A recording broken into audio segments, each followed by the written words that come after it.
ഒരാൾക്ക് ജീവിതത്തിൽ വേണ്ട ഏറ്റവും വലിയ ക്വാളിറ്റി അതാണ്. കുടുംബം എന്ന് പറഞ്ഞാൽ കുടുംബമായിരിക്കണം. മൂത്തമ്മ, ഇളയമ്മ, ഇളയപ്പ, മൂത്താപ്പ, അമ്മാവൻ, അമ്മായി, എല്ലാവരുമായി കുടുംബബന്ധം എന്ന അർത്ഥത്തിൽ നമുക്ക് ബന്ധം ഉണ്ടാവണം.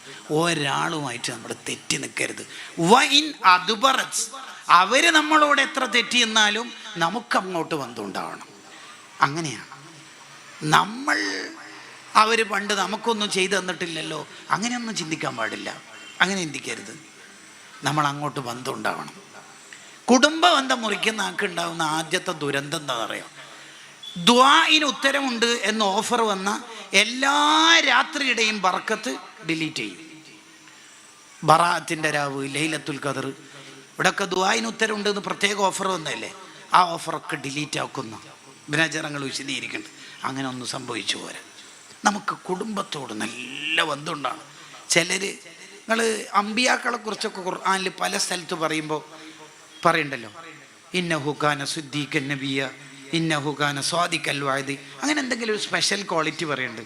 ഈ ക്വാളിറ്റിയൊക്കെ മറ്റ് നബിമാർക്കും ഉണ്ട്, ഈ നബിമാർക്ക് തന്നെ മറ്റു ക്വാളിറ്റിയും ഉണ്ട്. ഇതെന്തിനാ പ്രത്യേകിച്ച് ഹൈലൈറ്റ് ചെയ്ത് പറയണത്? നമ്മളുടെ പേരിൻ്റെ കൂടെ ഒരു ആത്മീയ വിലാസം എന്തായാലും ഉണ്ടാവണം. ഉദാഹരണം പറഞ്ഞാൽ, നമ്മളെ കരീം ഹാജി മരണപ്പെട്ടു. ഏത് കരീം ഹാജി? ആ പള്ളിയിൽ ഉസ്താദിന് ഭക്ഷണം കൊണ്ടുവരാൻ.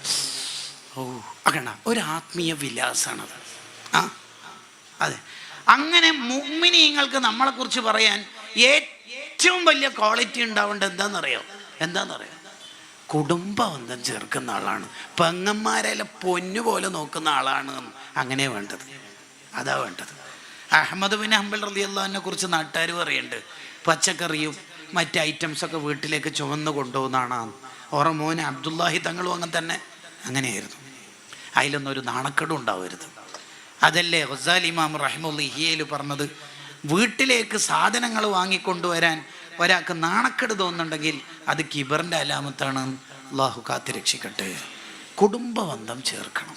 നബി സല്ലല്ലാഹു അലൈഹി വസല്ലം തങ്ങൾ ആദ്യമായിട്ട് ജിബ്രീൽ അലൈഹിസ്സലാമിനെ കണ്ട ഒരു സന്ദർഭത്തെ നമുക്കൊക്കെ അറിയാം. അങ്ങനെ ഖദീജ ബീവി അന്തരീക്ഷമൊക്കെ ഒന്ന് ശാന്താക്കിയിട്ട് പിന്നെ പറയുന്നത് എന്താ? അള്ളാഹു തങ്ങളെ കൈവിടൂല നബിയെ, എന്തിനപ്പോൾ പേടിക്കണത്? അതിനെന്താ കാരണങ്ങൾ പറയണത്? ഒന്നാമത്തെ കാരണം, ഇന്നക്കല തസിലുർ റഹിമ, നിങ്ങൾ കുടുംബം നോക്കുന്ന ആളല്ലേ എന്ന്. ഇതെന്താ അങ്ങനെ ഫസ്റ്റ് പറയാനുള്ള കാരണം? അതുണ്ടെങ്കിൽ അള്ള കൂടുണ്ട്. അതുണ്ടോ? അള്ള കൂടുണ്ട്. അതില്ലേ? അർശിൻ്റെ മേലെ എഴുതി വെച്ചിട്ടുണ്ട് അള്ള കൂടില്ല. അത് 13ാമത്തെ ഉപ്പാപ്പനോട് തെറ്റിയാലും അങ്ങനെ തന്നെ. കുടുംബത്തിൽ ഒരാളുമായി നമുക്ക് തെറ്റേണ്ട അവസ്ഥ വരരുത്. കുടുംബത്തിലുള്ള ഒരാൾ നമ്മുടെ വക്കലുള്ള ഒരു കാര്യം ചോദിച്ചു എന്ന് വിചാരിക്കുക, അത് നമുക്ക് കൊടുത്താൽ ഒരു പ്രശ്നവുമില്ല, കൊടുക്കാനുള്ള കഴിവുണ്ട്. എന്നിട്ട് നമ്മൾ കൊടുത്തിട്ടില്ലെങ്കിൽ നമ്മൾ അള്ളാഹിനോട് ചോദിക്കുന്ന കാര്യം കിട്ടുന്ന കാര്യം സംശയമായിരിക്കും. പ്രത്യേകിച്ച് പെങ്ങന്മാരെയൊക്കെ പരിഗണിക്കണം. പെങ്ങന്മാരെ പരിഗണിക്കണം. ഏറ്റവും കൂടുതൽ പരിഗണിക്കേണ്ടത്, ചിലപ്പോൾ ഉമ്മ മരിച്ചു കഴിഞ്ഞാൽ ഉപ്പാനെ പൊതുവേ മക്കൾ നോക്കൂല. അങ്ങനെയൊന്നും സംഭവിക്കരുത്. യഥാർത്ഥത്തിൽ നമ്മുടെ മാതാപിതാക്കളിൽ ഒരാൾ മരണപ്പെട്ടു എന്ന് വിചാരിക്കുക, ഇപ്പോൾ ഒരാളേ ഉള്ളൂ. അവിടെ നമ്മൾ ചെയ്യേണ്ട ഒരു സ്പെഷ്യൽ പരിപാടിയുണ്ട്. ഇബ്നു ഹജർ ഹൈതമി റഹിമഹുല്ലയുടെ അൽ-ഇലാഹു വൽ ബയാനിൽ കാണാം. എന്ത്? ഒരാളെ ഇപ്പോൾ ഉള്ളൂ എങ്കിൽ ഉമ്മയാണുള്ളത് അല്ലെങ്കിൽ ഉപ്പയാണുള്ളത് എങ്കിൽ എന്താ ചെയ്യേണ്ടത്? കൂടുതൽ സന്തോഷിപ്പിക്കണം. ഉദാഹരണത്തിന് ഉപ്പയും ഉമ്മയും ഉണ്ടാകുമ്പോൾ നമ്മൾ സാധാരണ ഉമ്മാക്ക് 5000 ഉപ്പാക്ക് 5000 കൊടുക്കൽ. ഇപ്പോൾ ഉപ്പ മാത്രമേ ഉള്ളൂ എങ്കിൽ ഉപ്പാക്ക് 10,000 കൊടുക്കണം. എങ്കിൽ മരിച്ചുപോയ ഉമ്മാൻ്റെയും തൃപ്തി കിട്ടും, ഇപ്പോൾ ഉള്ള ഉപ്പാൻ്റെയും ഇഷ്ടം കിട്ടും. ഡബിൾ സന്തോഷിപ്പിക്കണം. അതാ നമ്മൾ ചെയ്യേണ്ട പരിപാടി. അള്ളാഹു നമുക്ക് പഠിക്കാൻ തൗഫീഖ് ചെയ്യുമാറാവട്ടെ. ഒരാളുമായി നമ്മൾ തെറ്റരുത്, വിശേഷിച്ച് ജ്യേഷ്ഠന്മാർ, അനുജന്മാർ. ഇസ്ലാമിൻ്റെ കോൺസെപ്റ്റ് എന്താ വിഷയത്തിൽ? ജ്യേഷ്ഠന്മാരെ ഉപ്പാനെ പരിഗണിക്കണ പോലെ പരിഗണിക്കണം. ഇതാണ് ഇസ്ലാം പറയുന്നത്. ജ്യേഷ്ഠനെ ഉപ്പാനെ പരിഗണിക്കണ പോലെ പരിഗണിക്കണം. ജ്യേഷ്ഠൻ്റെ വിഷയത്തിൽ നമ്മൾ ഉപ്പാനെ ബഹുമാനിക്കുന്ന എങ്ങനെയാണോ അതേപോലെ, ബനാചരങ്ങൾ പറയാം അതേപോലെ. എന്തൊരു മതമാണ് നമ്മളെ മതം! ഇതല്ലേ നമ്മൾ ജീവിച്ച് കാണിച്ചു കൊടുക്കേണ്ടത്. അനുജനെ എങ്ങനെയാണ് പരിഗണിക്കേണ്ടത്? ഒരു ഉപ്പ മോനെ എങ്ങനെയാണോ പരിഗണിക്കേണ്ടത് അതുപോലെ പരിഗണിക്കണം. അപ്പോൾ നമ്മൾ അനുജൻ തുടങ്ങിയ ഒരു ബിസിനസ് പൊട്ടി, അപ്പോൾ എന്താ ചെയ്യേണ്ടത്? എന്നോട് ചോദിച്ചിട്ടല്ലല്ലോ, കുറച്ചൊക്കെ അനുഭവിക്കട്ടെ, ജീവിതം പഠിക്കട്ടെ, അങ്ങനെ പറയണതിന് പകരം ഒരു മോൻ എന്തേലും ചെയ്തിട്ട് എന്തേലും പൊട്ടിപ്പോയാൽ ഉപ്പ കൂടെ നിൽക്കണ പോലെ ജ്യേഷ്ഠൻ കൂടെ നിൽക്കണം. ജ്യേഷ്ഠൻ്റെ കല്യാണത്തിന് അനുജൻ്റെ കല്യാണത്തിന് ജ്യേഷ്ഠൻ ഉപ്പാനെ പോലെ അനുജന്മാരെ നോക്കണം. അങ്ങനെ നോക്കേണ്ടത്. മൂത്തമ്മനെ എങ്ങനെയാണ് പരിഗണിക്കേണ്ടത്? മൂത്തമ്മ ഇളയമ്മമാരെ, അഥവാ ഉമ്മാൻ്റെ ജ്യേഷ്ഠത്തി അനിയത്തിമാരെ ഉമ്മാനെ പരിഗണിക്കണ പോലെ. അൽ ഖാലത്തു ബിമൻസിലത്തിൽ ഉമ്മി, ഹദീസല്ലേ. മൂത്തമ്മാനെ ഇളയമാനെയും ബുദ്ധിമുട്ടിച്ചാൽ, ഉമ്മാനെ ബുദ്ധിമുട്ടിച്ച അതേ കുറ്റം തന്നെ കിട്ടുമോ ഇല്ലയോ എന്ന് ഷാഫി ഫിഖിൽ വലിയ ചർച്ച തന്നെ ഉണ്ട്. ഇബ്നു ഹജർ റഹിമഹുള്ളയുടെ വീക്ഷണപ്രകാരം ഉമ്മാക്കാണ് വലിയ കാര്യം, അപ്പോൾ കുറ്റം അതിലല്ലേ വലുതുണ്ടാവേണ്ടത് എന്നുള്ള കോൺസെപ്റ്റാണ് മഹാനവറുകൾക്കൊക്കെ ഉള്ളത്. ബദറുദ്ദീനു സർക്കശി തങ്ങളൊക്കെ ഉമ്മാനെ ഇളയമാനും ബുദ്ധിമുട്ടിച്ച സെയിം കുറ്റാണ് എന്ന് പറഞ്ഞ പണ്ഡിതനാണ്. അത്രയും ഗഹനമായ ചർച്ചയുണ്ട് ഫിഖിൽ. ഇളയമ്മ മൂത്തന്മാരെ അതിന് ഇളയമാനും മൂത്തമ്മാനെയൊക്കെ കുട്ടികൾ പരിഗണിക്കണമെങ്കിൽ ഉമ്മയാണ് ശരിക്കും പഠിപ്പിച്ചു കൊടുക്കേണ്ടത്. മൂത്തമ്മാൻ്റെ ഇളയമാൻ്റെ ഒക്കെ ബഹുമാനം. കല്യാണമൊക്കെ കഴിച്ച ചെക്കനോട് ഞേടെ പോന്ന് മൂത്തമ്മാൻ്റെ അടുത്ത് നല്ല കട്ടലായി ബേക്കറിയും ഫ്രൂട്ട്സും എന്താണ്, പിന്നെ മൂത്തമ്മക്കും എന്തെങ്കിലും നല്ല ഹദിയ കൊടുക്കണം കേട്ടോ. ഇത് ഉമ്മ പഠിപ്പിച്ചു കൊടുത്താലേ കുട്ടികൾക്ക് അത് ഉണ്ടാവുള്ളൂ. പക്ഷെ നമ്മളെ നാട്ടിൽ നേരെ തിരിച്ചാ. എവിടെ പോന്നു? മൂത്തമ്മാൻ്റെ അടുത്ത് പോകുന്നതെല്ലാം ശരി, അങ്ങനെ വലിയ കട്ടൊന്നും വാങ്ങണ്ട കേട്ടോ ഒന്ന്. പിന്നെ അവിടെ കുറേ ഇരിക്കൊന്നും വേണ്ട. മൂത്തമ്മ നല്ലോണം ഗീബത്ത് പറയുന്ന ആളാണ്. അപ്പോൾ ഇപ്പം ഈ ഉമ്മ മൂത്തമ്മാനെ കുറിച്ച് ഇപ്പം എന്താ പറഞ്ഞത്? ദലാൽ ഖൈറാത്ത ഇപ്പം എന്താ ഇപ്പം പറഞ്ഞതെന്താ? ഇങ്ങനെ പഠിപ്പിച്ചു കൊടുത്ത ഈ കുട്ടി എങ്ങനെയാണ് നന്നാവുക? ഗസാലി ഇമാം റഹിമഹുല്ലാഹി ഇഹ്യയിൽ പറഞ്ഞില്ലേ, കുട്ടികൾ സ്വാലിഹീങ്ങളാണെങ്കിൽ ബഹുമാനിക്കപ്പെടേണ്ടവരോടുള്ള ബഹുമാനം ശരിക്കും പഠിപ്പിച്ചു കൊടുക്കണം. ഉപ്പാനോടുള്ള ബഹുമാനം ആരെ? ഉമ്മ പറഞ്ഞു കൊടുക്കണം. നീ ആരോടാണ് അങ്ങനെ പറഞ്ഞത്? നീ എന്താ പറഞ്ഞ മോനെ? ഉപ്പാക്ക് എത്ര വിഷമമായിട്ടുണ്ടാവും. അങ്ങനെ പറഞ്ഞു കൊടുക്കണം. ഉമ്മ പറഞ്ഞു കൊടുത്താൽ അത്ര അതിന് വില ഉണ്ടാവും. പക്ഷെ നമ്മളെ നാട്ടിൽ തിരിച്ച് സംഭവിക്കാറുണ്ട് ചിലരിലെങ്കിലും. നീ എന്തിനാ കരയണത്? പള്ളീൻ്റെ മുമ്പിൽ നിന്ന് ഉപ്പ ചൂടായിനെന്ന്. ശരിക്ക് മോൻ്റെ നല്ല കാര്യത്തിന് വേണ്ടിയിട്ടല്ലേ എന്നാൽ പറഞ്ഞു കൊടുക്കണ്ട. പക്ഷെ ചില ഉമ്മമാരെന്തോ പറയും, സഹിക്കും മോനെ സഹിക്കും, ഉമ്മ 25 കൊല്ലമായി നിൻ്റെ ഉപ്പാനെ സഹിക്കുകയാണോ? എങ്ങനെയുണ്ട് നിങ്ങൾ ആലോചിച്ചു? ഈ കുട്ടി എങ്ങനെ സ്വാലിയാവോ? ഞാനൊരു തമാശയിലൂടെ നടക്കുന്നൊരു ഉദാഹരണം പറഞ്ഞു മാത്രം. ഈ കുട്ടിക്ക് ഉപ്പാനോട് ഇനി എങ്ങനെ വില ഉണ്ടാവുക? അങ്ങനെ ഒരിക്കലും സംഭവിക്കാൻ പാടില്ല. മദർസയിൽ ഉസ്താദിനോടുള്ള ബഹുമാനം ആരെ പഠിപ്പിച്ചു കൊടുക്കേണ്ടത്? ഉപ്പയും ഉമ്മയും. ഉപ്പാനോട് ഉമ്മാനോടുള്ള ബഹുമാനം ആരെ പഠിപ്പിച്ചു കൊടുക്കേണ്ടത്? മദർസയിൽ ഉസ്താദ് എൻ്റെ ഉപ്പ എങ്ങനെ, പിന്നെ എങ്ങനെ നീ നന്നാവല് എന്ന് പറഞ്ഞിട്ട് പിന്നെ ബിർറുൽ വാലിദൈൻ നീ എന്തിനാ ക്ലാസ് എടുക്കുന്നത്? ഗൂഗിൾ ഉസ്താദിനോട് ആ കുട്ടി ചോദിച്ചോളൂല്ലേ, നിങ്ങളെന്തിനാ നമ്മൾ ഉസ്താദായിട്ട് വന്നത്? അങ്ങനെ ഉണ്ടാവരുത്. കുട്ടികളുടെ തർബീയത്തിൽ ഏറ്റവും പ്രധാനപ്പെട്ട കാര്യമാണ് ബഹുമാനം. ആരോടൊക്കെ ആ കുട്ടിക്ക് ഭാവിയിൽ വേണോ ആ ബഹുമാനമൊക്കെ പഠിപ്പിച്ചു കൊടുക്കണം. ഗസാലി ഇമാം റഹിമഹുല്ലാഹ് തർബീയത്തിൻ്റെ അധ്യായത്തിൽ അത് പറയുന്നുണ്ട്. അപ്പോൾ പറഞ്ഞു വന്നത്, കുടുംബ ബന്ധത്തിൽ നമ്മൾ 1-ാം നമ്പറാണ്. നമ്മളെ പങ്ങന്മാരോട്, ജ്യേഷ്ഠന്മാരോട്, എല്ലാവരോടും. നമ്മളെ പങ്ങന്മാർ കല്യാണത്തിന് ശേഷം അവർക്ക് അവരുടെ ഭർത്താവ് ഉണ്ടാകും നോക്കാനും പരിഗണിക്കാനൊക്കെ. എന്നാലും ഒരു ജ്യേഷ്ഠൻ, സഹോദരൻ എന്ന അർത്ഥത്തിൽ നമ്മുടെ ഒരു പരിഗണന മിസ്സാക്കരുത്, കട്ട് ചെയ്യരുത്. മൻ ഖതഅ റജാ മൻ ഇർതജാഉ. ഇക്കാക്ക് എന്തെങ്കിലും ഗൾഫിൽ നിന്ന് വരുമ്പോൾ എനിക്കും കൊണ്ടുവരും എന്ന് ഒരു പങ്ങൾ നമ്മളെക്കുറിച്ച് പ്രതീക്ഷിച്ച് നമ്മളൊന്ന് കൊടുക്കാണ്ടെന്നാൽ ഖതഅ അല്ലാഹു റജാ യൗമൽ ഖിയാമ. ആഖിറത്തിൽ പോകുമ്പോൾ നമ്മളും ആകെ കഷ്ടത്തിലായിരിക്കും. അള്ളാഹിൻ്റെ അടുത്ത് നിന്ന് എന്തൊക്കെയോ കിട്ടുമെന്ന് വിചാരിച്ചിട്ട് അവിടെ കുടുങ്ങിപ്പോവും. അതിന് ഇബ്നു ഹജർ തങ്ങൾ ചരിത്രം തന്നെ ഉദ്ധരിക്കേണ്ട, ഇപ്പോൾ സമയമില്ലാത്തത് കൊണ്ട് അതിലേക്ക് പോകണില്ല. 4-മത്തത്, വഅമറനി അല്ലാ അസ്അല അഹദൻ ശൈഅ. ആരോടും നമ്മളൊന്നും ചോദിച്ച് നടക്കരുത്. അത് നേരത്തെ തന്നെ നമ്മൾ അതിൻ്റെ ഒരു പാർട്ട് പറഞ്ഞിട്ടുണ്ട്. അഹ്മദ് ബിൻ ഹംബൽ റളിയല്ലാഹു അൻഹു പറഞ്ഞല്ലോ, നിൻ്റെ മുമ്പിലേ ഞാൻ സുജൂദ് ചെയ്യാറുള്ളൂ അല്ലേ, അതേപോലെ നിന്നോട് മാത്രം ചോദിക്കുന്നിടത്തേക്ക് എന്നെ എത്തിക്കണേ എന്ന് അഹ്മദ് ബിൻ ഹംബൽ അള്ളാഹിൻ്റെ ദുആ ഉണ്ട്. നമ്മളും മനസ്സിൻ്റെ ഉള്ളിൽ വിചാരിക്കേണ്ടത് 5 പൈസ കടബാധ്യതകളില്ലാതിരിക്കണം. 1. 2-മത്തത്, നമ്മൾ മരിച്ചാൽ മതിയെന്ന് ഭാര്യ മക്കൾ ചിന്തിക്കുന്ന ഒരവസ്ഥയിലേക്ക് എത്താൻ പാടില്ല. 2, ആരും നമ്മളെ കണ്ടിട്ട് ഇയാൾ പാവാന്ന്, ഇയാൾ സഹായിക്കേണ്ട ആളാണ് എന്നുപോലും ചിന്ത വരാത്ത രീതിയിൽ നമുക്ക് ഇസ്സത്ത് ഉണ്ടാവണം, ഖനാഅത്ത് ഉണ്ടാവണം. അള്ളാഹു നമുക്ക് നൽകുമാറാവട്ടെ. ആരോടൊന്നും ചോദിക്കരുത്. ആരെങ്കിലും തൃപ്തിപ്പെട്ട് നമുക്ക് വല്ലതും തന്നാൽ ആ തന്ന ആള് നല്ല മനസ്സോടുകൂടി തന്നെയാണ് തന്നത്, ഹലാലായ പണത്തിൽ നിന്ന് തന്നെയാണ് തന്നത്. നമ്മൾ വാങ്ങിയിട്ടില്ലെങ്കിൽ അയാൾക്ക് വിഷമാകും എന്ന 3 നിബന്ധന ഉണ്ടെങ്കിൽ വാങ്ങാം. തഹരീറുൽ മഖാലിൽ ഇബ്നു ഹജറങ്ങൾ ആ നിബന്ധന ഒക്കെ പറയുന്നുണ്ട്. ഇല്ലെങ്കിൽ വാങ്ങാതിരിക്കണം, വേണ്ട എന്ന് വിചാരിക്കണം. ചിലപ്പോൾ സ്റ്റേജും വന്ന് ചോദിച്ചുകൊണ്ട് ചിലപ്പോൾ അയാൾ തന്നിട്ടുണ്ടാവും. വീട്ടിൽ പോയാൽ അയാളുടെ ഉള്ളിൻ്റെ ഉള്ളിൽ നമുക്കറിയാം. എന്നാൽ നമ്മളൊന്ന് കുറച്ച് ശ്രദ്ധിക്കണം, വസ്ബാവാത്ത രീതിയിൽ നമ്മൾ ശ്രദ്ധിക്കണം. ആരടുത്തുനിന്നൊന്നും ചോദിക്കരുത്, ആരടുത്തുനിന്നൊന്നും കിട്ടാനും ആഗ്രഹിക്കരുത്. ആ മനസ്സ് തന്നെ നമുക്ക് ഉണ്ടാകാൻ പാടില്ല. അത് വേണം, ഇത് വേണം, ഈ അലച്ചയുടെ ചിന്ത നമുക്കുണ്ടായാൽ നമ്മൾ ദുന്യാവിൻ്റെ ആളായി മാറും. അള്ളാഹു കാത്ത് രക്ഷിക്കുമാറാവട്ടെ. 5-മത്തത് വഅമറനി അൻ അഖൂല ബിൽ ഹഖ്. മോനെ അബൂദർറെ, വഇൻ കാന മുർറൻ, എത്ര പ്രതിസന്ധി വന്നാലും മോന് സത്യം മാത്രം പറയണം. ഇവിടെ നമ്മൾ കുറേ കാര്യം പഠിക്കാനുണ്ട്. നമ്മളെ നാവിൽ നിന്ന് വരുന്നത് സത്യം മാത്രമായിരിക്കണം. പേരോട് ഉസ്താദൊക്കെ അഭിമാനപൂർവ്വം പറയുന്ന കണ്ടിട്ടില്ലേ? ഇത്രയും നീണ്ട 10 കാലം പ്രഭാഷണം നടത്തിയിട്ട് ഹക്കാണെന്ന് ബോധ്യപ്പെടാത്ത ഒരു കാര്യം ഞാൻ പറഞ്ഞിട്ടില്ല. പറഞ്ഞത് മുഴുവനും ഹക്കാണെന്ന് ഉസ്താദുമാരെടുത്തുന്ന ഗ്രന്ഥങ്ങളിൽ നിന്ന് ബോധ്യപ്പെട്ടത് മാത്രം. കണ്ടോ? അള്ളാഹു അവിടുത്തേക്ക് ആഫിയത്തുള്ള ദീർഘായുസ് നൽകട്ടെ. ഈയിടെ ഇമാം ഷഹറാനി റളിയല്ലാഹു അൻഹുവിൻ്റെ അൽ മൻഹജുൽ മുത്തഹർ എന്ന കിതാബ് വായിച്ചപ്പോൾ എനിക്ക് പേരോട് ഉസ്താദിനെ ഓർമ്മ വന്നത്. ആ കിതാബ് പ്രധാനമായിട്ടും മഹാനവറുകൾ ഉണ്ടാക്കിയത് തന്നെ മുൻഗാമികളായ മഹാന്മാർക്കെതിരെ വന്ന ആരോപണങ്ങൾക്ക് മറുപടി പറയാൻ വേണ്ടിയിട്ടാണ് ആ കിതാബ് ഉണ്ടാക്കിയത്. എന്നിട്ട് മഹാൻ്റെ ഒരു അനുഭവം അതിൽ വിശദീകരിക്കുന്നുണ്ട്. തൻ്റെ മീസാൻ എന്ന കിതാബ് എഴുതിക്കഴിഞ്ഞ്, മീസാൻ എന്ന കിതാബ് എന്ന് പറഞ്ഞാൽ മദ്ഹബിനെതിരെ വന്ന ആരോപണങ്ങൾക്ക് മറുപടിയാണ് അതിൽ പ്രധാനമായിട്ടും ഉള്ളത്.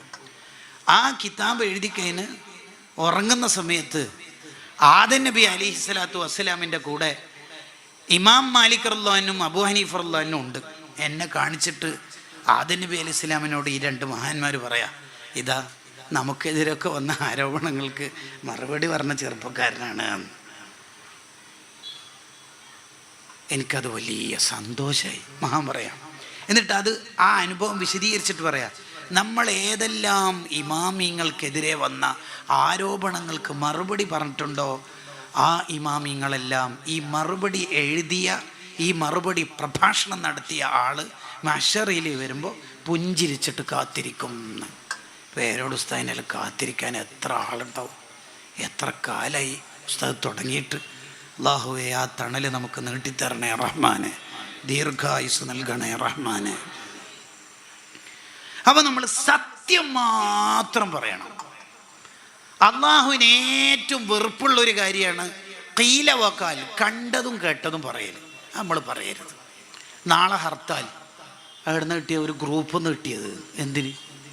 ഒന്നാമത് നമുക്കുള്ളൊരു സൂക്കേട് എന്താണെന്ന് വെച്ചാൽ ഞാനായിരിക്കണം ഫസ്റ്റ് അറിയിക്കേണ്ടത് എന്നുള്ള ചിന്തയാണ്. അതിനൊന്നും വലിയ കാര്യമില്ല. ഉറപ്പുള്ളത് മാത്രം മെസ്സേജ് അയക്കുക, ഉറപ്പുള്ളത് മാത്രം പറയാം. ഇന്ന സ്വലാത്തെല്ലിയാൽ 10 കോടി സ്വലാത്തെല്ലിയ കൂലി. എനിക്കറിയോ? അറിയില്ല. പിന്നെ എന്തിനാ? അല്ല ഉസ്താദ് ഒരു ഗ്രൂപ്പ് നിന്ന് കിട്ടിയതാണ്, അതുകൊണ്ട് അല്ല ആരെങ്കിലും ചെല്ലിയ കൂലിയല്ലേ. എന്തിനാ അറിയാത്ത കാര്യം പറയണത്?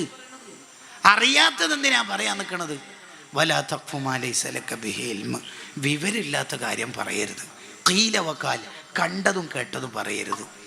അല്ലെങ്കിലും നമ്മളൊരു അടിസ്ഥാനപരമായ തിയറി മറന്നു പോകാൻ പാടില്ല. എന്ത്? ഒരു നബിയുടെ കൂലിയും നമുക്ക് എന്തായാലും കിട്ടൂല, നമ്മളിപ്പോൾ മനസ്സിലാക്കേണ്ടതാണ്. അങ്ങനെ എന്തെങ്കിലും ഒരു ഹദീസ് എന്ന് തോന്നുന്ന അറബി പദം കണ്ടെന്ന് വിചാരിച്ചിട്ട് വേഗം വിഴുങ്ങരുത്. ഇന്നാലും നമസ്കാരം ജമാഅത്തോടെ നിർവഹിച്ചാൽ ദാവൂദ് നബിയുടെ 50 കൊല്ലത്തെ കൂലി. പാവ ദാവൂദ് നബി ഇത്ര കഷ്ടപ്പെട്ടിട്ട് 50 കൊല്ലം എടുത്തതേ ഒരാൾ ഒരു നിസ്കാരത്തിന്. അങ്ങനെയൊന്നും കിട്ടൂല ചങ്ങായിമാർ. ഇത് അടിസ്ഥാനപരമായി നമ്മൾ മനസ്സിലാക്കേണ്ടതാണ്. ഒരു സ്വഹാബിയാവാൻ നമുക്ക് കഴിയോ? ഇല്ലല്ലോ. ചില പാട്ടുകളിലൊക്കെ ചിലപ്പം വരും, ഞാൻ ആ കാലത്ത് ജനിച്ചിനെങ്കിൽ സ്വഹാബിയാവുന്നു. ഷെഹറാനിമാ പറയുന്നത് മിക്കവാറും ഉത്തുബത്ത് ശൈബത്താവാനാ സാധ്യത. മിണ്ടാണ്ടെന്നോടെ ആ കാലത്ത് വന്ന ഒരു നബിയെ ഈ കാലത്ത് വിശ്വസിക്കാൻ അള്ളാഹ് തൗഫീഖ് തന്നതിൽ അൽഹംദുലില്ലാഹ് പറയേ വേണ്ടത്. ആ കാലത്ത് സ്വഹാബത്തിൻ്റെ ഖുവ്വത്തുൽ ഈമാൻ കൊണ്ട് അവർക്കത് കിട്ടിയത്. ഖുവ്വത്തുൽ ഈമാൻ കൊണ്ട് താബീങ്ങൾക്ക് കുവ്വത്തുൽ അമൽ കൊണ്ടാ കിട്ടിയത്, നമുക്കേതായാലും അതില്ല. ഒരു സ്വഹാബി എന്നെല്ലാം പറഞ്ഞ ചില്ലറയാ. ഒരാൾ നബി സല്ലല്ലാഹു അലൈഹി വസല്ലം തങ്ങളെ ഒരു സെക്കൻഡ് കണ്ടാൽ ആയിരക്കണക്കിന് കൊല്ലം തുടർച്ചയായി ഇബാദത്ത് ചെയ്ത് ഒരു തെറ്റും ചെയ്യാതെ ഇബാദത്ത് ചെയ്ത് ഇസ്തിഖാമത്ത് കിട്ടിയാൽ ഒരാൾക്ക് എന്ത് ഈമാൻ ഉണ്ടാവോ അതിനേക്കാൾ വലിയ ഈമാനാണ് ഒരാൾ നേരിട്ട് തങ്ങളെ കണ്ടാൽ കിട്ടുക. സുബ്കി ഇമാമിൻ്റെ വിശദീകരണം കാണാം. ഒരു ലഹള. അങ്ങനെയുള്ള മുആവിയ റളിയല്ലാഹുവിനെ നിന്ദിക്കുന്ന ത്വരീഖത്ത സർക്കാർ ത്വരീഖത്ത്. അതിൻ്റെ ആൾക്കാരുണ്ട് നമ്മളെ നാട്ടിൽ, സ്വഹാബിമാരെ നിന്ദിക്കുന്നവർ. സ്വഹാബത്തിനെ ഒരാൾ നിന്ദിക്കുന്നുണ്ടെങ്കിൽ അയാൾക്ക് തലക്ക് വെളിവില്ല, ബുദ്ധിയില്ല എന്നാണ് അഹ്മദുൽ കബീർ റിഫായി റളിയല്ലാഹു അൻഹു ഈ മാസത്തിൻ്റെ നായകൻ നമുക്ക് പഠിപ്പിച്ചു തന്നത്. അള്ളാഹു നമ്മളെയും അഹ്ലുകാരെയും കാത്തുരക്ഷിക്കട്ടെ. അപ്പോൾ ഒരു അമല് ചെയ്താൽ ഇന്ന് മഹാന്റെ കൂലി എന്നൊന്നും പറയണത് പോസിബിൾ അല്ല. എങ്ങനെ ഉണ്ടാവില്ല? തിരിച്ചു അങ്ങനെ തന്നെ. ചെറിയൊരു കറാഹത്ത് പോലും അല്ലാത്തൊരു കാര്യം ചെയ്യുമ്പോഴേക്ക് ഇത്ര കൊല്ലത്തെ അമല് പൊളിഞ്ഞു പോയി, അങ്ങനെയൊന്നും ഉണ്ടാവില്ല. 38 വയസ്സുള്ള ഒരാൾ എന്തെല്ലാം സുഖം തന്നെയെന്ന് ചോദിക്കുമ്പോൾ 40 കൊല്ലത്തെ അമല് പൊളിഞ്ഞു പോയി, ഇനി ഇയാൾ എന്തിനാ 2 കൊല്ലം ജീവിക്കുന്നു? അങ്ങനെ ഉണ്ടാവുമോ? നമ്മൾ പഠിച്ചു വെക്കേണ്ട ഒരു അടിസ്ഥാന തിയറിയാണ്. നമ്മൾ പറയുന്നതൊക്കെ സത്യമാവണം. ഗ്രൂപ്പിൽ നിന്ന് കിട്ടിയ എല്ലാം ഷെയർ ചെയ്യരുത്. അതിന് നമ്മൾ ആരെയും ഏൽപ്പിച്ചിട്ടൊന്നുമില്ല. അതൊക്കെ തലയെടുപ്പുള്ള ഉസ്താദുമാരുണ്ട്, അവർ പറഞ്ഞാൽ നമ്മൾ പറയാം. ഇത്ര തന്നെ. ആയത്തുൽ കുർസിക്ക് 38 നേട്ടങ്ങൾ, എന്നിട്ട് ബ്രാക്കറ്റിൽ 38 എഴുതിയിട്ട് നബി വചനം എന്ന്. അതിൽ 37 ശരിയാന്ന് വിചാരിച്ചോ? ഒന്ന് കളവായ നമ്മൾ കുടുങ്ങിയില്ലേ? റസൂലുള്ളാഹിൻ്റെ പേരിലല്ലേ കള പറഞ്ഞത് സല്ലല്ലാഹു അലൈഹി വസല്ലം. സാധാരണയാണോ ഒരാൾ വേറൊരാളുടെ പേരിൽ കള പറഞ്ഞാൽ ഹറാം സാധാരണ രീതിയിൽ? തങ്ങളെ പേരിൽ കള പറഞ്ഞാൽ വൻദോഷല്ലേ? കുടുങ്ങൂലേ നമ്മൾ? എപ്പോഴും ശ്രദ്ധിക്കണം. ഉള്ളത് മാത്രം പറയണം, സത്യം മാത്രം. എവിടെ എത്തി? ഇതാ എത്തിന്ന്. എവിടെ എത്തിയ സ്ഥലം കറക്റ്റ് പറയണം എന്ന്. കളവറിയരുത്. ആ കളവറിട്ട് ഇവിടെ വയല് പറയാൻ വന്നിട്ട് എന്നെ ഇപ്പോൾ സംഘാടകർ കാത്തിരിക്കുന്നു. എവിടെത്തി? ഇതാ ഇവിടെ എത്തി. എവിടെത്തി? ഇതാ. അപ്പം അവർ യഥാർത്ഥ സ്ഥലം പറഞ്ഞാൽ പ്രശ്നമാവെന്ന് വിചാരിച്ചിട്ട് വേറൊരു സ്ഥലം പറഞ്ഞു. എന്നിട്ട് ഞാൻ ഇവിടെ വന്നിട്ട് സത്യം പറയണമെന്ന് വയല് പറഞ്ഞാൽ ഈ നാവ് കൊണ്ട് എന്ത് ഫലം ഉണ്ടാവുക? നമ്മൾ ജീലാനി തങ്ങളുടെ ജീവിതത്തിൽ ഏറ്റവും വലിയ കാര്യമായിട്ട് പഠിച്ചതന്നെ എന്താണ്? എന്താ കാര്യം? ജീലാനി തങ്ങൾ 1,00,000-ലധികം ആൾക്കാർ അവിടുത്തെ വയല് കേട്ട് ക്ലാസ് കേട്ടിട്ട് നന്നായതായി ചരിത്രത്തിൽ വായിക്കാം അല്ലേ? ജീലാനി തങ്ങളുടെ വയല് കേട്ടിട്ട് 1,00,000+ ആൾക്കാർ തൗബ ചെയ്തിട്ടുണ്ട്. അതിലാദ്യം തൗബ ചെയ്തത് ആരാ? ജീലാനി ശൈഖുള്ളാഹിൻ്റെ ബഗ്ദാദിലേക്കുള്ള യാത്രയിൽ കൊള്ളക്കാർ പിടിച്ച ചരിത്രം നമുക്കറിയാം. ആ കൊള്ളക്കാർ ഓരോരാളെ പിടിച്ച് ഇങ്ങനെ പോകുമ്പോൾ ഈ കുട്ടീൻ്റെ അടുത്ത് ഒന്നും ഉണ്ടാവില്ല എന്ന അർത്ഥത്തിൽ ഒന്നുമില്ലല്ല, ഉണ്ട്. ഉണ്ട് എന്നാ? എന്തുണ്ട്? സ്വർണ്ണമുണ്ട്. പറ്റിക്കാണോ? നമ്മളെ ട്രോള് കാണോ? അല്ലല്ല. എവിടെ ഉണ്ട്? കുപ്പായത്തിൻ്റെ ഉള്ളിൽ തുന്നി പിടിപ്പിച്ചിട്ടുണ്ട്. ഇങ്ങോട്ട് വാ. എന്നിട്ട് അവരുടെ ക്യാപ്റ്റൻ, കൊള്ളക്കാരുടെ ക്യാപ്റ്റൻ ചോദിച്ച്, മോൻ്റെ കയ്യിൽ എന്താണ്? സ്വർണ്ണമുണ്ട്. ഉള്ള തന്നെ. നമ്മളാരാന്നറിയില്ലേ? കൊള്ളക്കാരാന്നറിയാം. എന്നാ പുറത്തെടുത്ത് മോനെന്തേ ഇങ്ങനെ തുറന്നു പറയാനുള്ള കാരണം, സത്യം പറയാനുള്ള കാരണം എന്താ പറയാനുള്ള കാരണം? എന്താണ് കാരണം എന്നുള്ളതിൻ്റെ ഉത്തരം നമ്മളുടെ ഒരു ഡയറിയിൽ എഴുതിയാൽ അരവരിയേ ഉള്ളൂ. പക്ഷെ ആ അരവരി കൊണ്ടാണ് ആ കൊള്ളക്കാർ മുഴുവനും കൊള്ളപ്പണി നിർത്തിയത്, പിടിച്ചെടുത്ത സ്വത്ത് സാധ്യമായ രീതിയിൽ തിരിച്ചു കൊടുത്തത്, തൗബ ചെയ്തത്, സൂഫിയാക്കളായത്, നന്നായത്. ഖിയാമത്ത് നാൾ വരെ മനുഷ്യന്മാർ കളവ് പറയല്ല എന്നുമ്മ ചൊന്നാരെ കള്ളന് കയ്യിലെ പൊന്നു കൊടുത്തവരായി ഇന്നും നാട്ടുകാർ നന്നായിക്കൊണ്ടിരിക്കുന്നത്. അതേ. എന്താ മോനെ തുറന്നു പറയാനുള്ള കാരണം? മോൻ തുറന്നു പറയും മോനെ. മോൻ എന്താ പറഞ്ഞത്? എന്താ പറയുന്നത്? എന്താ കാരണം മോൻ ഇങ്ങനെ പറയാനുള്ള കാരണം? എൻ്റെ ഉമ്മറിന് മോനെ ആരോട് കളവ് പറഞ്ഞു പറ്റിക്കല്ലേ. ആ വരിയായിരുന്നു കോടിക്കണക്കിന് മനുഷ്യന്മാർ ഇപ്പോഴും നന്നായിക്കൊണ്ടിരിക്കണം. എൻ്റെ ഉമ്മറിന് മോനെ ആര് കളവ് പറഞ്ഞു പറ്റിക്കല്ല മോൻ. ഉള്ള ഒരു സുഹൃത്ത് എന്നോടത്ത് ഒരു അനുഭവം പറഞ്ഞു. അവൻ്റെ ഭാര്യ വീട്ടിൽ നിന്ന് ഒരു ടാബ് വീണ് പൊട്ടി. അത്ര ടാബ് വീണ് പൊട്ടി. ഈ ടാബ് വീണ് പൊട്ടിയപ്പോൾ എൻ്റെ ഭാര്യൻ്റെ ഉമ്മ ഭാര്യൻ്റെ അനുജനോടും അനുജത്തിനോടും ചോദിച്ചോലൂ, ഇതാരാ പൊട്ടിച്ചത്? നിങ്ങൾക്ക് ഗെയിം കളിക്കാൻ തരാത്തതുകൊണ്ട് നിങ്ങൾ പൊട്ടിച്ചല്ലേ? അല്ല സത്യം പറയണം. അല്ല നമ്മളല്ല. ഉറപ്പാണോ? ഉറപ്പ് നമ്മളല്ല. പിന്നെ ആരാ ഇത് പൊട്ടിക്കാൻ സാധ്യത? ഇതാര് പൊട്ടിക്കാനാ സാധ്യത എന്ന് ചോദിച്ചു.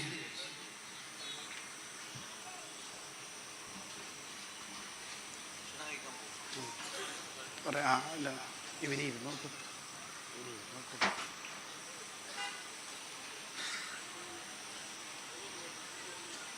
ആ ഇൻഷാ അല്ലാഹ് അള്ളാഹു ആഫിയത്തുള്ള ദീർഘായുസ് നൽകട്ടെ.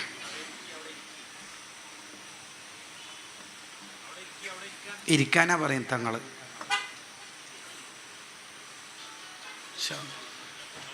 ആ അപ്പം ഈ കുട്ടിനോടേ, ഈ രണ്ട് കുട്ടികളോട് അഥവാ ഇവൻ്റെ ഭാര്യൻ്റെ അനുജനോടും അനുജത്തിനോടും ഈ ഉമ്മ ചോദിച്ചത്രേ, നിങ്ങളല്ലാതെ ഈ ടാബ് പിന്നെ ആരാ പൊട്ടിക്കലേന്ന്, പിന്നെ ആരാ പൊട്ടിക്കലേന്ന്. പിന്നെ ആകെ ഉള്ളത് ഈ വീട്ടിൽ എന്നോട് കഥ പറയുന്ന സുഹൃത്തിൻ്റെ മോനാണ്. അത് ചെറുതാണ്, 4 വയസ്സേ ആയിട്ടുള്ളൂ. ഓനേതായാലും ഈ തട്ടിൻ്റെ മേലെ കയ്യെത്തൂല. തട്ടിൻ്റെ മേലെയായിരുന്നു ടാബ് വെച്ചിരുന്നത്. അതെന്തായാലും പോസിബിൾ അല്ല. നിങ്ങളാണ് പൊട്ടിച്ചത്, സത്യം പറയണം. ഈ ചോദ്യത്തിൻ്റെ ഇടയിൽ ഈ ഉമ്മ ഈ കുട്ടിനോട് ഉമ്മാമ്മ എന്ന അർത്ഥത്തിൽ മോനല്ലല്ലോ എന്ന് ചോദിച്ചു. അപ്പോൾ ഈ ചോട്ട പറഞ്ഞ്, LKGയിലെ ചോട്ട പറഞ്ഞു, ഞാൻ എന്നെ ഉമ്മാമ്മ. നീയോ? നീ എങ്ങനെ ഈ ടാബ് പൊട്ടിച്ചത്? അത് ബാറ്റ് ബോൾ ഉണ്ടോ നോക്കാൻ വേണ്ടി സ്റ്റൂള് വെച്ചിട്ട് തട്ടിൻ്റെ മേലെ കൈ വെച്ചപ്പോൾ ടാബ് തട്ടിയിട്ട് വീണ് പൊട്ടിയതാണ്. ആ അത് ശരി. നീ എന്താ സത്യം പറയാനുള്ള കാരണം? ഉമ്മാമ്മല്ലേ മിന്നാന്ന് പറഞ്ഞ എന്ത് ജീലാനിതങ്ങളൊന്നും ആരോട് കളവറിയല്ല. അപ്പം ഈ കളവ് പറയല്ല എന്നുള്ള വരിക്ക് ഇപ്പോഴും ജീവനുണ്ട്. കളവ് പറയല്ല എന്ന ഉപദേശത്തിന് ഇത്രമേൽ നമുക്കറിയുന്നതും അറിയാത്തതുമായ റിസൾട്ടുണ്ട്. നമ്മളെ നാവ് സത്യത്തിൻ്റെ നാവാണ്. ഒരു തവണ നമ്മൾ ഭാര്യനോട് കളവ് പറഞ്ഞാൽ പിന്നെ എത്ര കൊല്ലം കഴിഞ്ഞാലും നമ്മളോടുള്ള വിശ്വാസം കുറയും. ഒരു തവണ നമ്മൾ പറഞ്ഞത് കളവാണെന്ന് ശിഷ്യന്മാർക്ക് മനസ്സിലായാൽ പിന്നെ എന്തോ ഒന്ന് പോകും. അതാണ് അതിൻ്റെ ഒരു പ്രശ്നം. സത്യം മാത്രം പറയാം. ആരോടും ഒരാളോടും കളവ് പറയാതിരിക്കുക. മോനെ അബൂദർറെ അത് ശ്രദ്ധിക്കണം. അടുത്തത് വഅല്ല അഖാഫു ഫില്ലാഹി ലൗമത ലായിം. ആരുടെയും ആക്ഷേപം നീ പരിഗണിക്കണ്ട. മോനെ അള്ളാഹ്ക്ക് വേണ്ടിയിട്ട് ചെയ്തതാണെങ്കിൽ അയാൾ ട്രോളുന്നുണ്ടല്ലോ, പരിഹസിക്കുന്നുണ്ടല്ലോ, അവരൊക്കെ നമ്മളെ എതിരായല്ലോ, അത് നോക്കണ്ട. അത് നമ്മൾ നോക്കണ്ട. അതാണ് നേരത്തെ പറഞ്ഞത്, എല്ലാവരെയും തൃപ്തിപ്പെടുത്തിയിട്ട് ലോകത്തൊന്നും ചെയ്യൂല, ഉറപ്പല്ലേ. നമ്മൾ അള്ളാഹുവിന് വേണ്ടി ചെയ്യാം. അപ്പോൾ നാട്ടുകാർ ചിലപ്പം പറയും അയാൾ ഇന്നതിന് വേണ്ടിയിട്ടാണ് ചെയ്തത്, ഇയാൾ അങ്ങനെയാണ്. അതെന്തിനാണ് നമ്മൾ നോക്കണത്? നമ്മൾ അള്ളാഹുവിന് വേണ്ടിയാവും. നമ്മൾ പറഞ്ഞത്, നമ്മൾ ചെയ്തത് അള്ളാഹുവിന് വേണ്ടിയാവുക. ഇബ്നു ദഖീഖുൽ ഈദ് റളിയല്ലാഹു അൻഹു പറയുന്നുണ്ട്, ഞാൻ എൻ്റെ ജീവിതത്തിൽ എന്ത് ചെയ്തിട്ടുണ്ടെങ്കിലും എന്ത് പറഞ്ഞിട്ടുണ്ടെങ്കിലും അതൊക്കെ അള്ളാഹുവിന് വേണ്ടിയാണ്. എന്താ ഇബ്നു ദഖീഖ് ഇത് ചെയ്തത്, ഇത് പറഞ്ഞത് എന്ന് അള്ളാഹു എങ്ങാനും പരലോകത്ത് ചോദിച്ചാൽ ഇല്ല ആയതത്തോ ഇദ്ദല്ലാഹി തആല ജവാബൻ, അള്ളാഹിൻ്റെ അടുത്ത് എനിക്ക് ഉത്തരവുണ്ട്. ചെയ്യുന്നത് മുഴുവൻ അള്ളാഹുവിന് വേണ്ടിയാണ്. വേറെ ഒരു ഉദ്ദേശം നമുക്ക് ഉണ്ടാകാൻ പാടില്ല, അള്ളാഹ്ക്ക് വേണ്ടിയിട്ടാവുക. അങ്ങനെയാണെങ്കിൽ നമ്മൾ ആരെയും പേടിക്കേണ്ട ആവശ്യമില്ല. ആര് നമ്മളെ പരിഹസിച്ചാലും ആര് നമ്മളെ കളിയാക്കിയാലും അതൊന്നും നമ്മൾ പേടിക്കണ്ട. നമ്മൾ ചെയ്യുന്നത് അള്ളാഹുവിന് വേണ്ടിയാണ്. റിസൾട്ട് എന്തെന്നുള്ളതല്ല. നൂഹ് നബി അലൈഹി സ്വലാം ഇത്രയും കൊല്ലം പ്രബോധനം നടത്തിയിട്ട് വിരലിൽ എണ്ണാവുന്ന ആൾക്കാരെയല്ലേ കിട്ടിയിട്ടുള്ളൂ. അതുകൊണ്ടെന്ന പ്രശ്നം നൂഹ് നബിക്ക് വല്ല സ്ഥാനവും കുറയുന്നുണ്ടോ? ഇല്ലല്ലോ. നമ്മൾ അള്ളാഹ്ക്ക് വേണ്ടി ഇത് ചെയ്യുക, അള്ളാഹുവിന് വേണ്ടിയാവും. അതിന് റിസൾട്ട് ഇല്ല, റിസൾട്ട് ഉണ്ട് എന്നുള്ളതിൻ്റെ പേരിൽ സന്തോഷവും ദുഃഖമൊന്നും വേണ്ട. നമ്മൾ ചെയ്യുന്നത് അള്ളാഹുവിന് വേണ്ടി. അതിനാണ് മുഖ്ലിസ് എന്ന് പറയുക. ആരാണ് മുഖ്ലിസ്? മണലിലൂടെ നടക്കുന്നവനെ പോലെയാണ് മുഖ്ലിസ് എന്ന് പറഞ്ഞാൽ. ഇബ്നു റജബുൽ ഹംബലി തങ്ങളുടെ ജാമിഉൽ ഉലൂം വൽ ഹികമിൽ കാണാം, മുഖ്ലിസ് എന്ന് പറഞ്ഞാൽ മണലിലൂടെ നടക്കുന്നവനെ പോലെയാണ്. എന്താ മണലിലൂടെ നടക്കുന്നവനെ പോലെ എന്ന് പറഞ്ഞാൽ? മണലിലൂടെ നടന്ന ആള് നടന്നതിൻ്റെ അടയാളം ഉണ്ടാവും, ശബ്ദം ഉണ്ടാവില്ല. എന്ന പോലെ നമ്മൾ ജീവിച്ചതിന് കുറേ അടയാളം ഉണ്ടാവുക, കുറേ യൂണിറ്റ് ഉണ്ടാക്കുക, കുറേ പ്രവർത്തകരെ രൂപപ്പെടുത്തുക, കുറേ ആൾക്ക് സുന്നത്ത് ജമാഅത്ത് പറഞ്ഞു കൊടുക്കുക. എല്ലാ ആൽബത്തിലും നമ്മളെ ഫോട്ടോ ഉണ്ടാവണമെന്നോ എൻ്റെ പേര് അവിടെ ഉണ്ടാവണമെന്നോ ആ ചിന്തയൊന്നും നമുക്ക് ഉണ്ടാവരുത്. ലില്ലാഹി റബ്ബിൽ ആലമീൻ, അള്ളാഹ്ക്ക് വേണ്ടിയിട്ടാവും. അതാ വേണ്ടത്. ഉവൈസിനെ നമ്മളിവിടെ ഓർത്തില്ലേ? QD സെക്രട്ടറി ആയ ഉവൈസ് മോനെ നമ്മളിവിടെ ഓർത്തു. അള്ളാഹു ഖബർ സ്വർഗാക്കട്ടെ. ഉവൈസിന് ദുആ ചെയ്യണം, ഉവൈസിൻ്റെ പ്രവർത്തനത്തെ പറയണമെന്ന് ആരാ പറയണത്? ബഹുമാനപ്പെട്ട അബ്ദുള്ള ഉസ്താദിൻ്റെ ഹൃദയത്തിൽ ഉവൈസ് എങ്ങനെയാണ് ഇടം നേടിയത്? ഫത്ഹുൽ മുഈൻ ദർസിൽ സജീവമാണ്. കുറേ പ്രവർത്തകരെ എത്തിക്കാൻ ഉത്സാഹം കാണിക്കുന്ന മോനാണ്.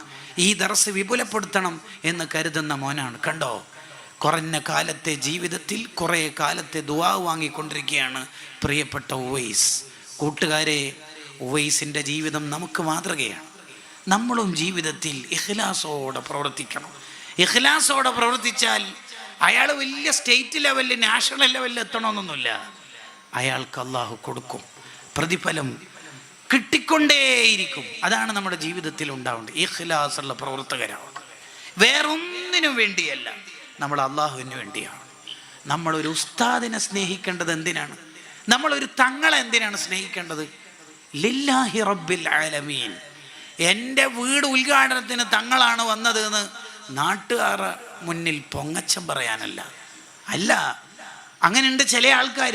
വദുആ ഉൽ മുരീദ്, ചിലരങ്ങനെ ക്ഷണിക്കും. ആരെ? അൽ ഉലമാ വൽ ഉമറാ, ആലിമീങ്ങളെയും നേതാക്കളെയും. എന്തിന്?